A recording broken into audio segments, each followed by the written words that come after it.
Hello, and again, welcome to Bit Depth. I'm Santiago Ramones. Across from me is... Adam Marquez.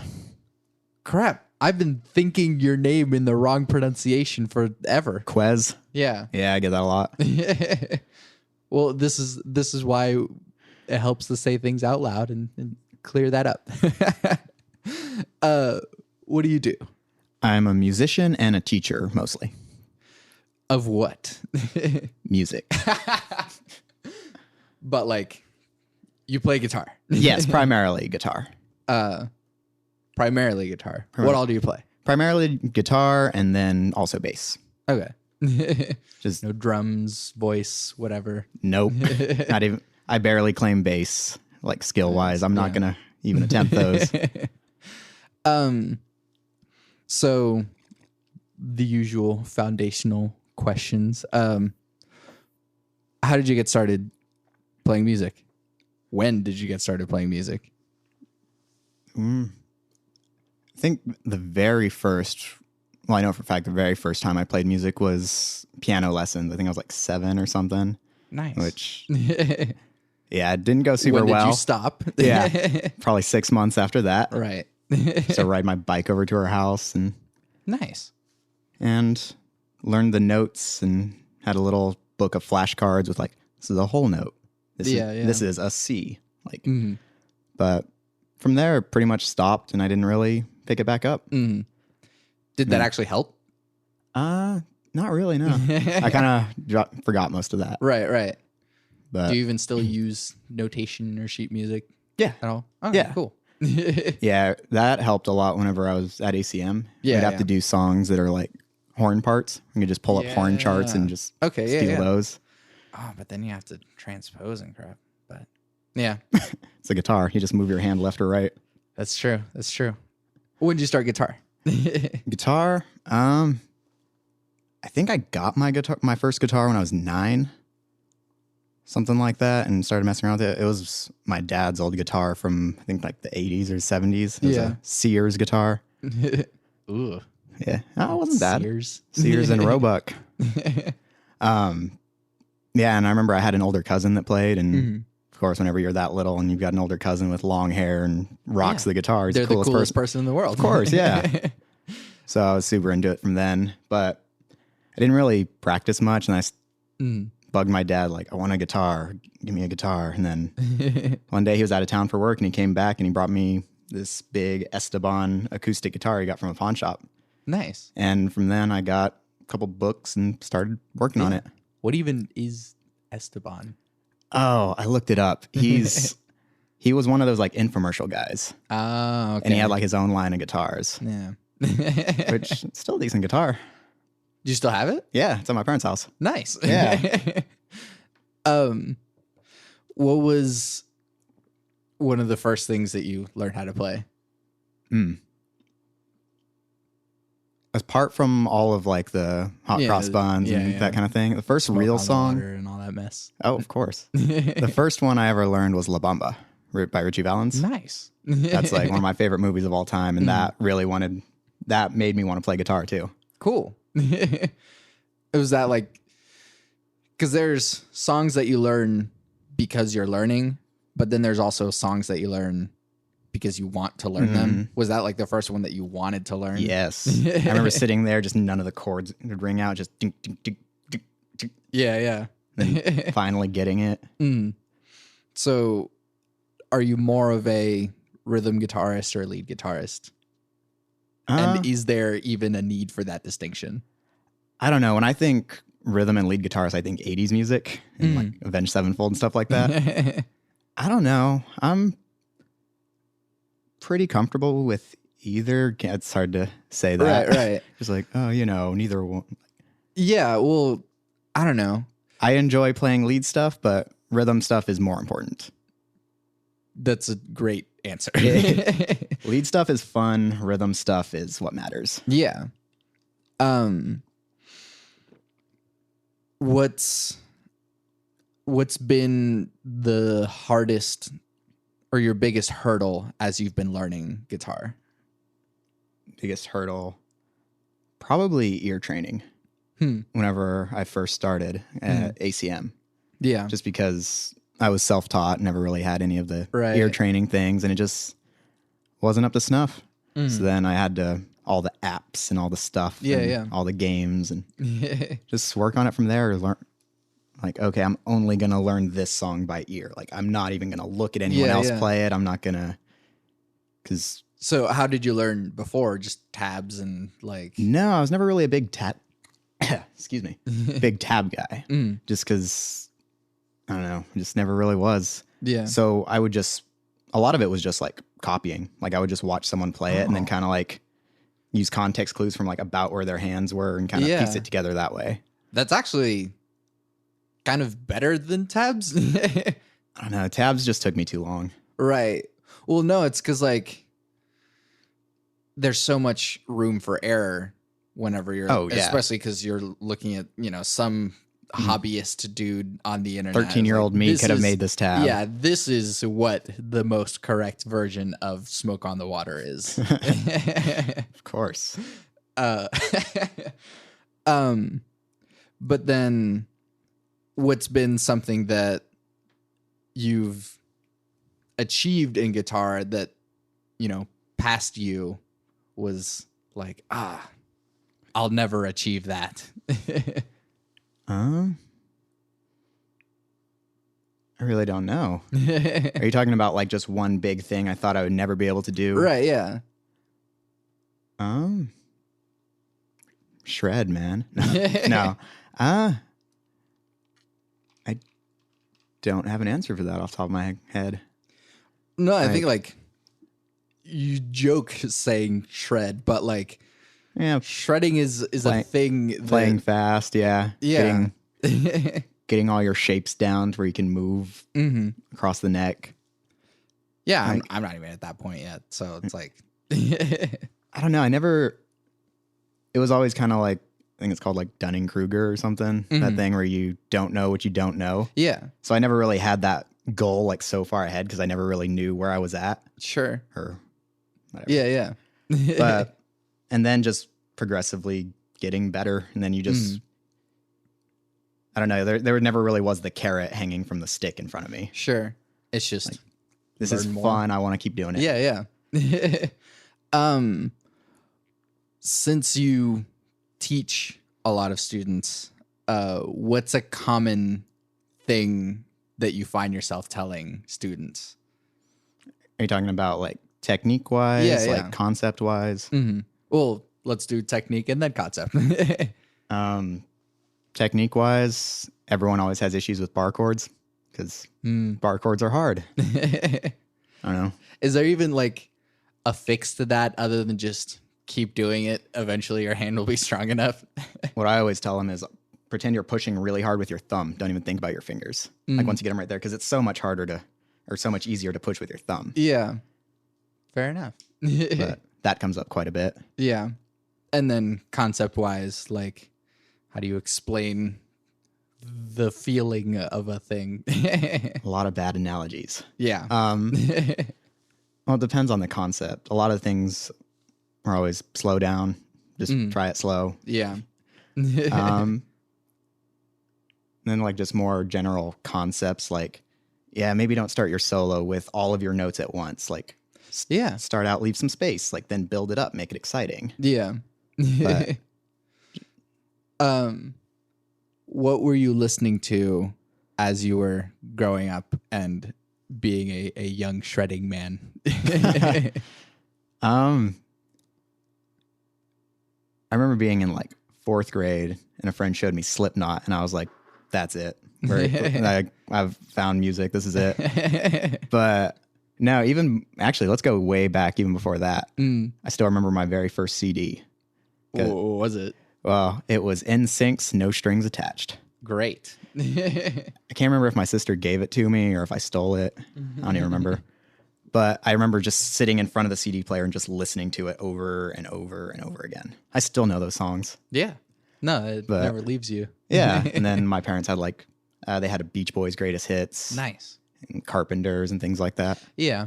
I recently was listening to some Beach Boys and they sound really unmotivated in the recordings. Maybe it's just like those specific ones that I listen Yeah. to, but it's like they do not sound that excited to be doing this. Man.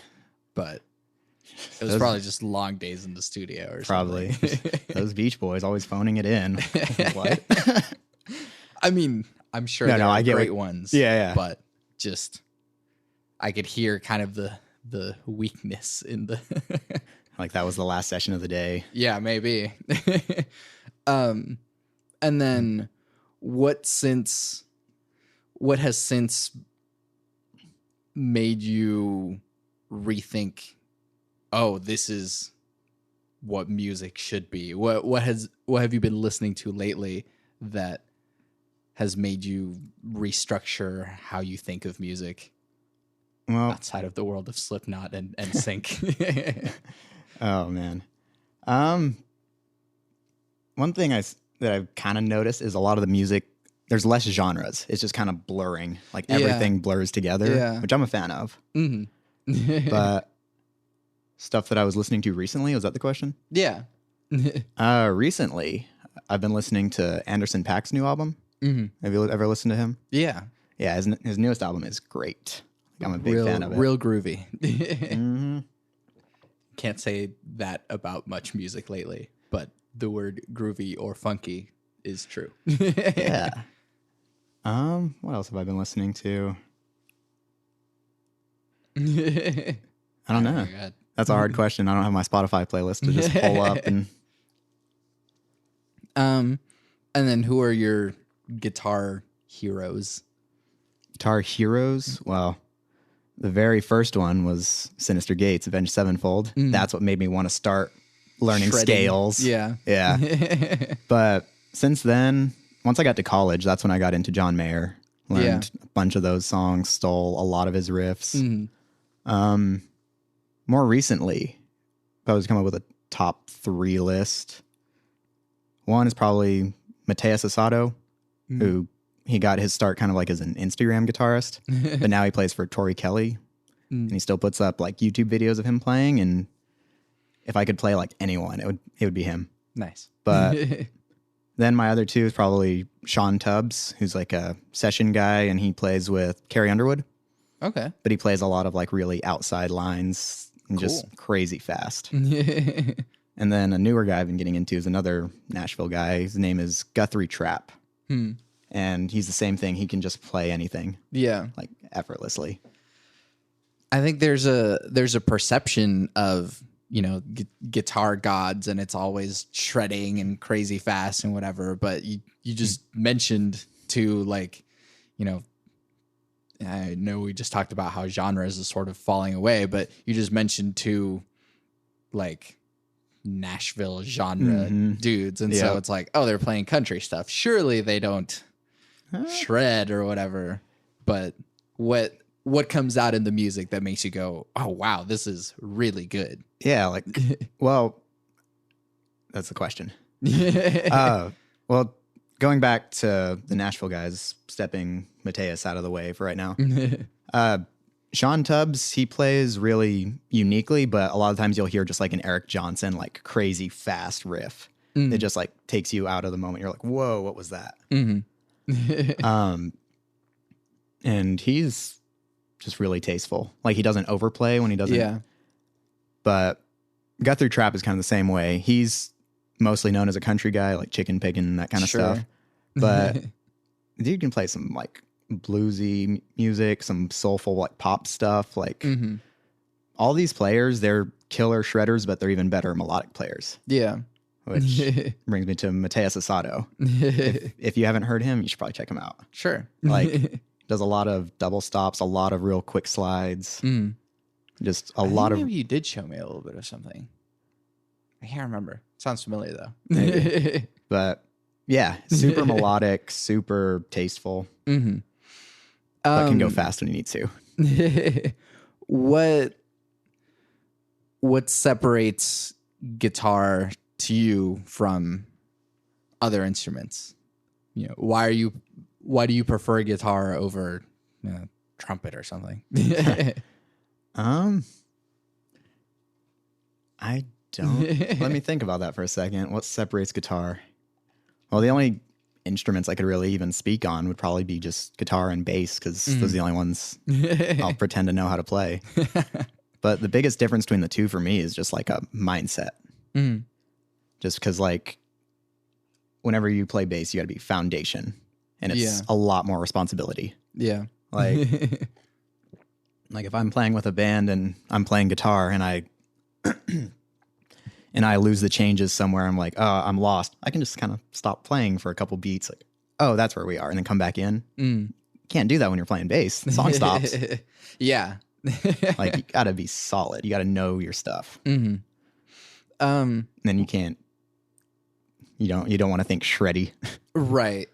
Yeah. Well, there is like a philosophy to the bass. I mean, how long have you been playing bass, and how does that compare technique wise? I picked up bass whenever I think I was like maybe 19 or 20. And did you ever have bass lessons with Joe? Yes. Yeah. That dude taught me a ton about just music in general. Yeah. But yeah, like I asked him like, how do I start gigging? Like, how do I start making money in music? He's like, go get a piece of junk, pawn shop bass, learn how to play it. And because everyone needs a bass player. Yeah. And I was like, okay.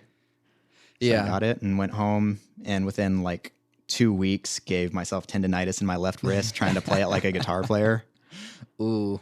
Yeah. It was bad. I had to just like stop playing for a good month. Wow. Yeah. What's the difference then? Like, why were you playing it that way, and why did it not work? Well, like on a guitar, you can just beat it up. Like you can bend 3 strings at once. Like you can throw it all around, but the bass fights back. Like you're not going to be doing whole step bends. Sure. Like when I play bass, I don't use my third finger as near as much as my pinky, just because then there's like that, you don't have that big stretch. Yeah. I guess you could get a short scale. Yeah. But yeah, that's just really the main thing. Yeah. Trying to play your pentatonic licks on a bass doesn't work. Unless you're going all the way up, and then it's like, what's the point of playing bass at that point? Yeah, now you have a bad sounding guitar. Yeah. And then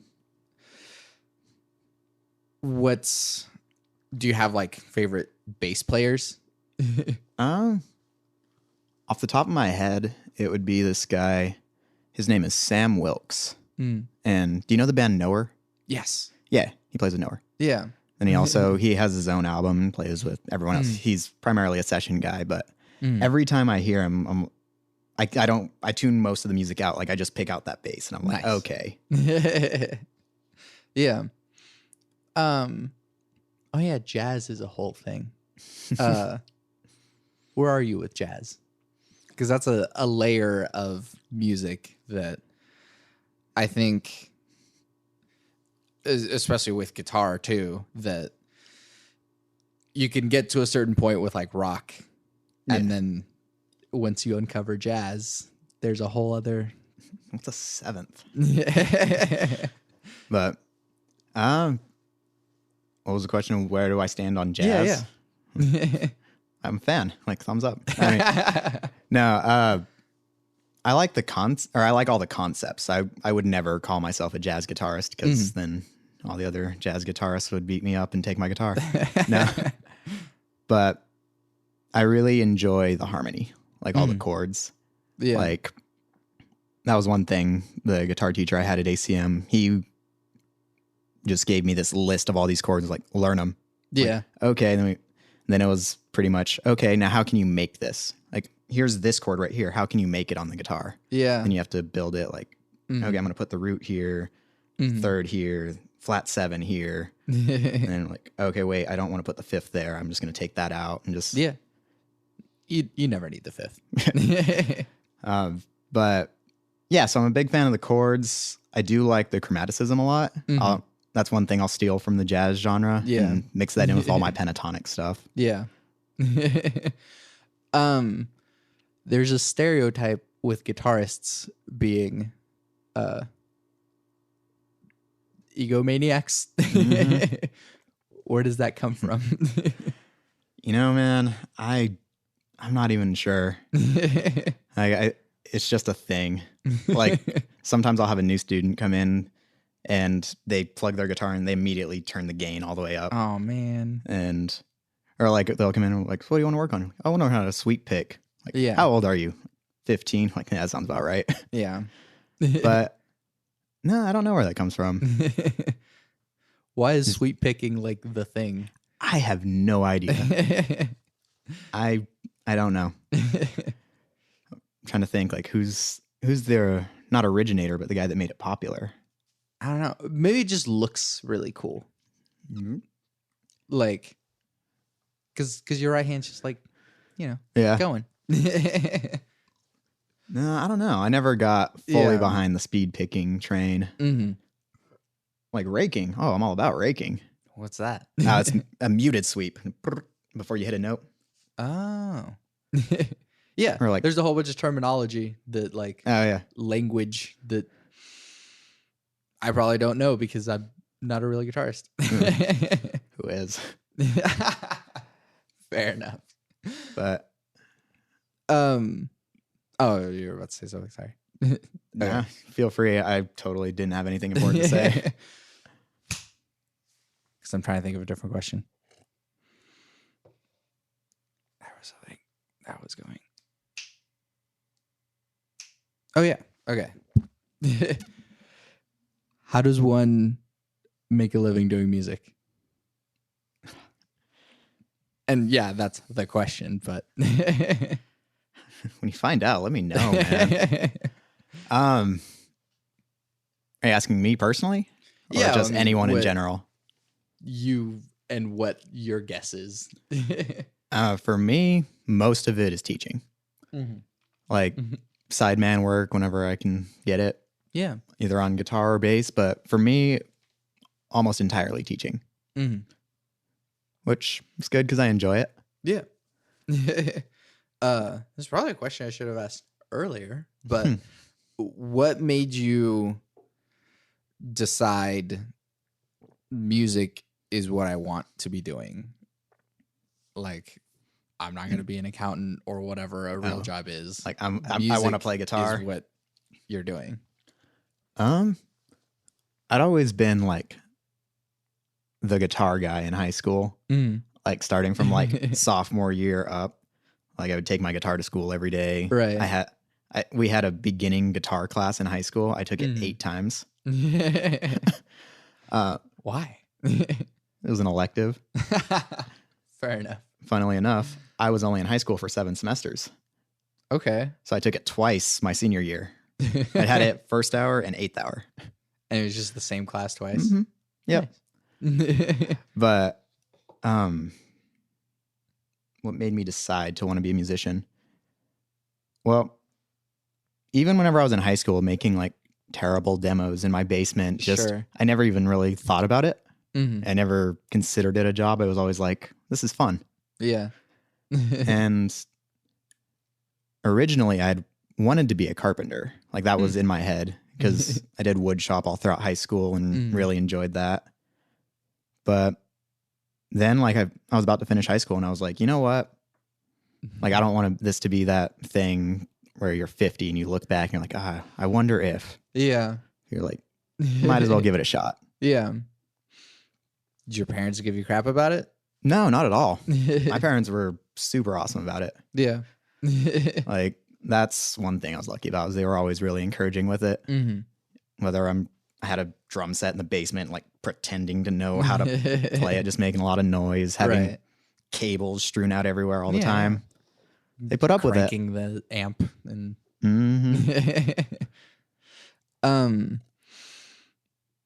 broad philosophical questions because I like to torture my guests apparently. What makes music important to you? Obviously. What makes it important? Melody. Melody and groove. Some either one at a time or together. There are some songs where it's just groove. Like neo soul. Like 8 minutes of just like who doesn't love that? You can kind of just go into a trance and just listen and just feel a groove. But there are some times where you just hear a melody and it just changes everything. Mm-hmm. Like you hear like all the hair on your arm stands up and you're like, okay, what is that? Do you have melodies that you always come back to as like examples of the melody?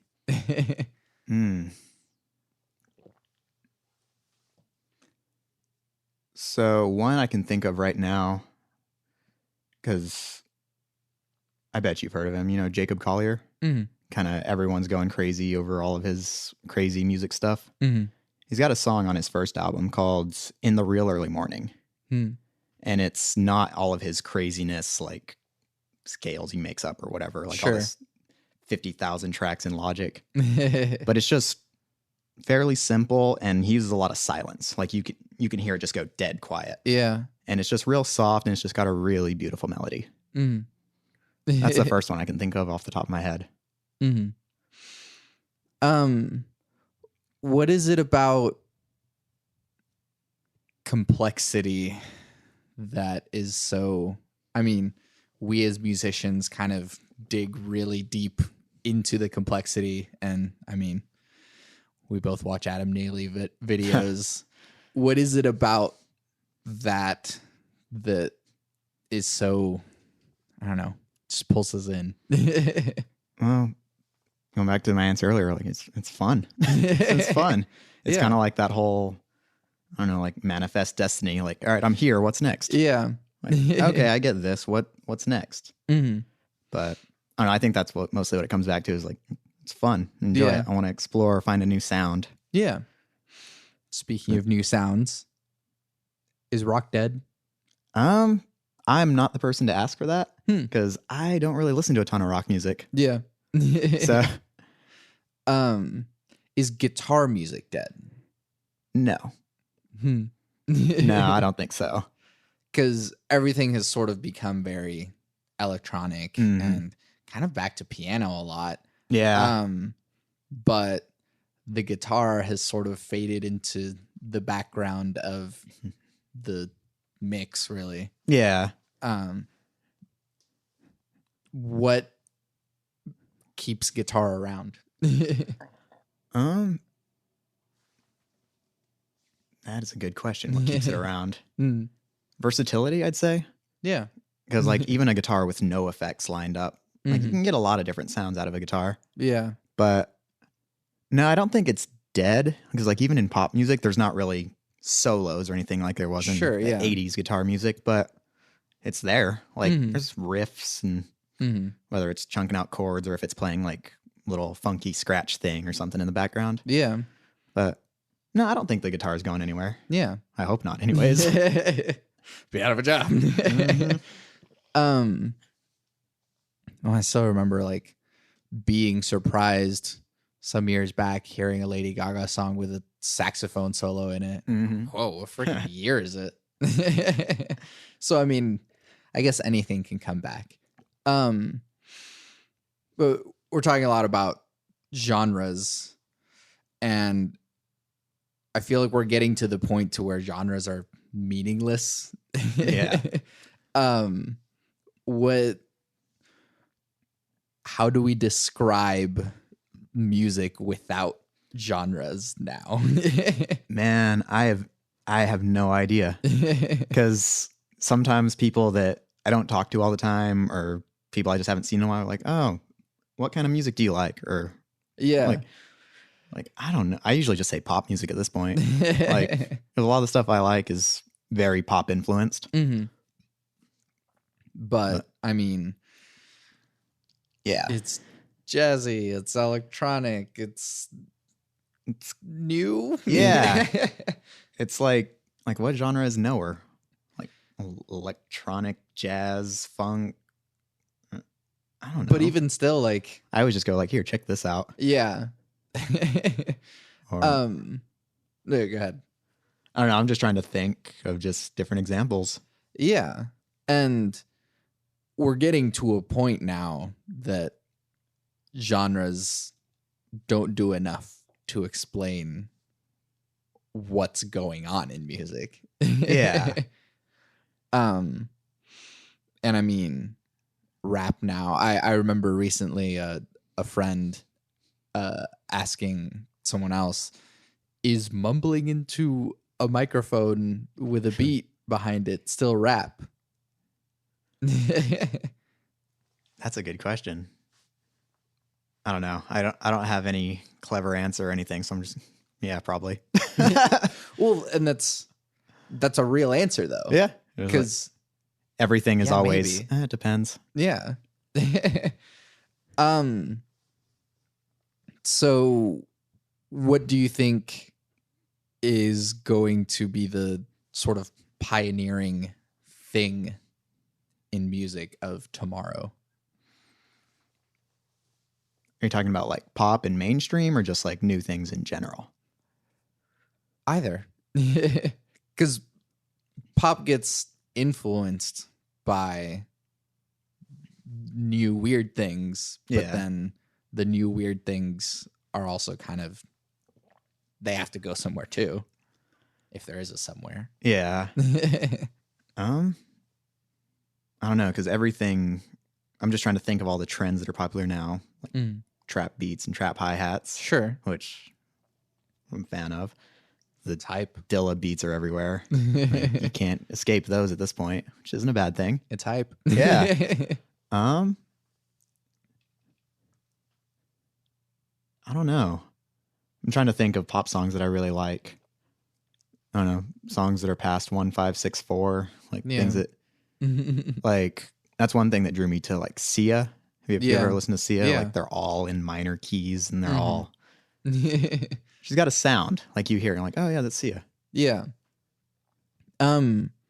What separates like rock guitar from pop guitar?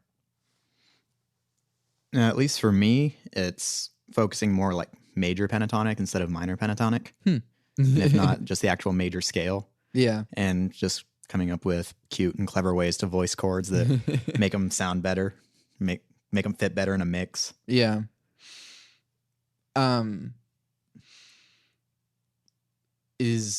mean, that kind of goes back to my previous question that like with pop music going so electronic, is the band dead? Like the idea of having, You mean like a group? the rhythm section or whatever? No, I don't think so either. Because if you look at like the biggest, like even like rap art, like Bruno Mars and Kendrick Lamar are the first two that pop into my head. They've got huge bands on stage. Yeah. And they're great. Yeah. But no, because if there's a live, or if it's all electronic recorded, you can always turn it into like a live session. Yeah. Like there's always going to be bass and drums. Yeah. Whether you take the guitar out and put in a keyboard, like I think there's always still going to be a band. Yeah.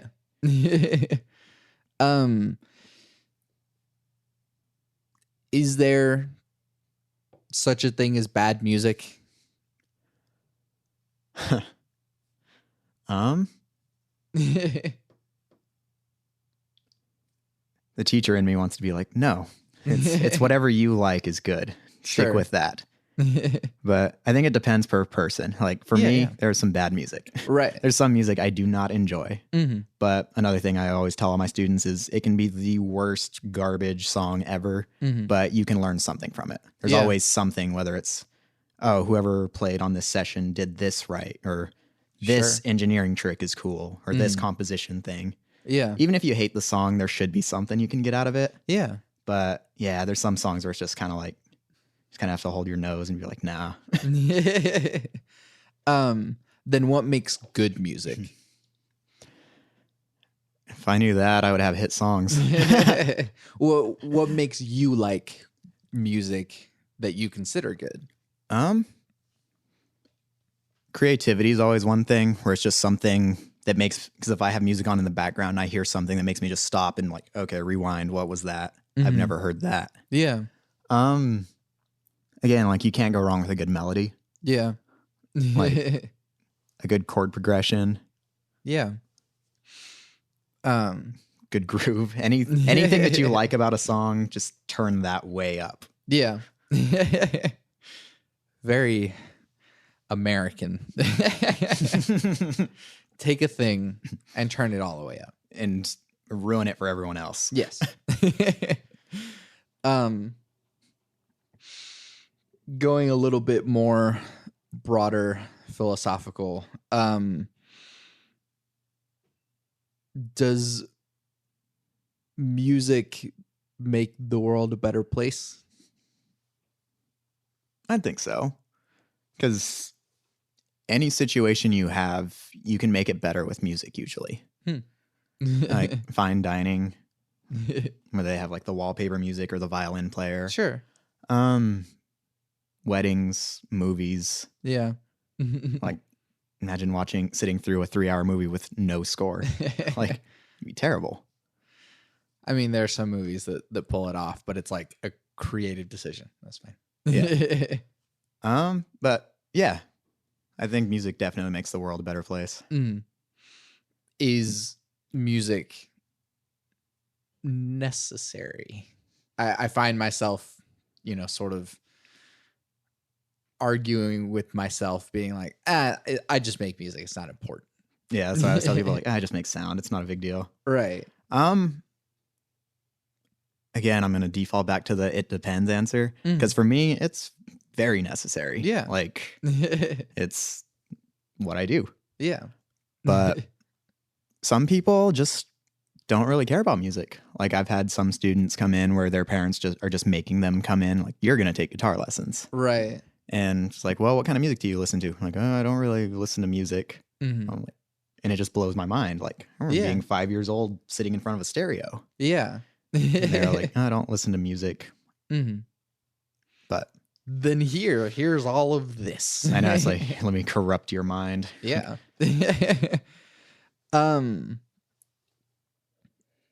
And kind of going back to the good, bad sort of thing, is there, corrupted music? Like, only if you get it from LimeWire. Yeah. Corrupted. Are you meaning like back in the 70s, like Led Zeppelin, backmasked devil? Well, music? yeah, just music that makes people bad people. No, I don't think so.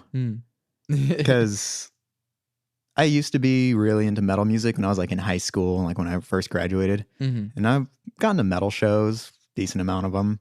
And everyone there is usually pretty nice. Like, no, it's not like the stereotype that you'd expect, like pushing you out of the way, pouring beer on you and whatnot. Yeah. No, I think a lot of times in those scenes, like, they're the nicest people. Yeah, like one of my best friends, like his favorite artist is Marilyn Manson, and he's like the nicest dude ever, and he was like the poster child for corruptive music. Yeah. And, the whole middle school, he took out 2 ribs to... Yeah. Like, I don't even know where that came from. I don't know. It's middle school. But everyone knows about it. Yes. It's not even true, I don't think. It's probably not true. But yeah, I think people are either going to be good or bad on their own. Music doesn't play a huge role in that. Goes back to like, did Doom cause Columbine? No. Like, it's a video game. Well, that even broader philosophical stuff, are humans inherently good or bad? This is all your opinion. Are you talking about like nature versus nurture, or just? Yeah, kind of. I think it's whatever you decide to be. It's harder to be a good person because you have to kind of make a conscious effort. Like, all right, today I'm going to try and be nice to people. I'm going to be generous, kind, all that stuff. It's so much easier just to be a dick sometimes. But that's kind of a choice you have to make.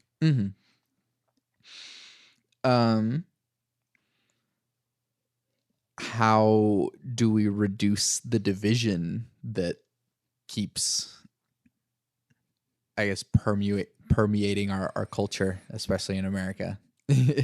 Are you meaning division like left and right and all that stuff? Yeah, but also just the selfishness too.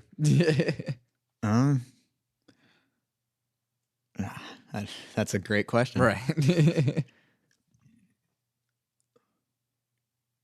I don't know. One thing that I always see, like, whenever I do check Facebook or whatever, Sure. I make a habit of not checking comments anymore just because a tire fire. Like it's terrible. Yeah, it's cesspool. But one thing that I don't know if it's true or not, but I think would help is all of the negativity. And no one can have a conversation, it seems like. Mm-hmm. Like, he said this. Oh, he's gone. Or like, oh, he said this. You're a snowflake or whatever. Mm-hmm. Like, talk it out. Yeah. Like, you don't have to be anorexic or obese. Like, you can be in the middle ground. Mm-hmm. Like, you don't have to be one way or the other. Sure. Like, yeah. It's a problem of, I know I'm right. I'm going to tell you why I'm right. And then right. It's the same kind of thing. I have a few more questions, or 4 more questions, actually. 4 more. What are you optimistic about our future?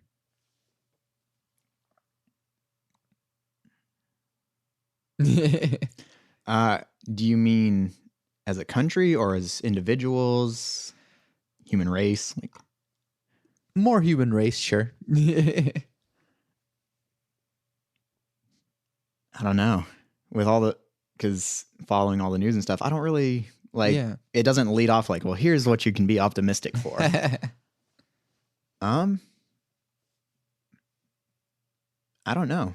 And it's also okay if you're not. Yeah, I don't know. I'm excited for my future. Like, I'm going to try and just be a better person, do what I want, and have fun. Yeah. Be happy. Yeah. Which is actually my next question. What makes you happy? I don't know if I can. That's a hard thing to put into words. You can also just list things. People usually do. Oh. Just, I don't want to use the word freedom, but that's the American answer. No. Like right now I have a decent amount of free time because I don't have to really do anything until the early afternoon. Mm-hmm. So I wake up in the morning and I have everything I need to do in the day done by noon. Yeah. Like, I enjoy having that free time. I enjoy being able to just go do whatever I need to do. Mm-hmm. Like my job makes me happy. Yeah.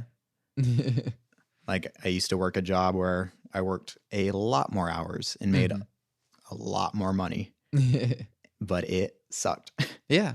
And I had money, but I had no time to spend it because I had one day off a week. Yeah. And with my job, it's kind of the inverse of that now, but I'm just so much happier. Mm-hmm. Like, yeah, I think time, like having time to do things, having time to go get lunch with your friend before you have to go to work at 2. Sure. Or having time to get my laundry done because I forgot to do it the night before. Like, just, I don't know, I guess not being rushed. Yeah. I don't know. I'm just kind of thinking out loud right now. What else makes me happy? Yeah, but these are all good things. Yeah. Just playing music. Yeah. That's always a source of happiness. Mm-hmm. Well, not always. Why do I suck so much? God damn it. Yeah. Like, sometimes you try a new meal and it just is the best tasting thing you've ever had. And you're like, I've never even heard of this. I don't know. A lot of things make me happy. I'd like to think I'm a generally happy person. Yeah. 2 more. What advice do you have for people in the broadest sense? Broadest sense. See, that makes it hard because I don't have a topic. What would you advise people to make their lives better? Well, one thing I would just advise to everyone is just do what makes you happy. Like, find something you like and try and do as much of that as possible. Yeah. Like, yeah. I thought I had something else to say. No, that's good. And that is a common answer. No. This might work good for this, or work well for this setting. Grammar. Have good grammar. That's the advice. No, go ahead. Get your grammar down. One thing that I keep going back to teaching because that's most of my day anyways, is everything seems to work better if you ask a follow-up question. Like if you're trying to learn how to do anything, if someone gives you something, ask a follow-up question. Because then you're just going to get more out of it. Yeah. And I've just started applying that to other things in my daily life. If someone's explaining something to me or they're telling me about something, just ask a follow-up question. It doesn't even have to be deep. Yeah. It's like, so why is that red? Like, I don't know. Yeah. And you'll learn a lot more that way. Yeah, because then you're like, oh, it's red because this. Also, this happened in the 40s. And we're like, oh, wait, tell me more about that. And then, Yeah. I don't know. More knowledge rabbit holes. Don't read comment sections under Yeah, anything. That's pretty good advice too. It's my best advice. Last one. Cake or pie? Pie. Dang, that was quick. I mean, ice cream overall. Nice. But yeah, pie any day. I like it. I do too.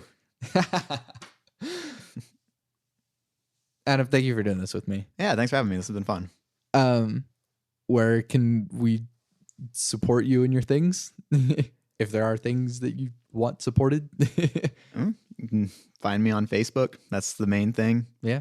Need guitar, bass, theory, music lessons? Hit me up. I can help you out with that. Yeah.